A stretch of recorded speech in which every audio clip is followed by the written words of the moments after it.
আজও প্রতিনিয়ত আমি আমার হৃদয়ে তোমার শূন্যতা অনুভব করি।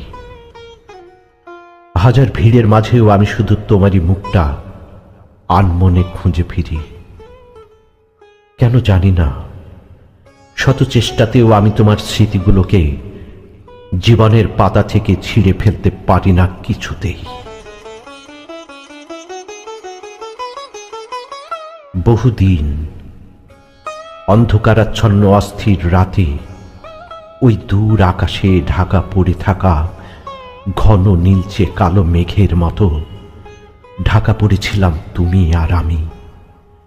দুজন দুজনের মধ্যে ছিল বিস্তর ব্যবধান। অন্ধকারের গহীন অতলে হারিয়ে হয়তোবা মেঘে ঢাকা ক্ষীণ চাঁদের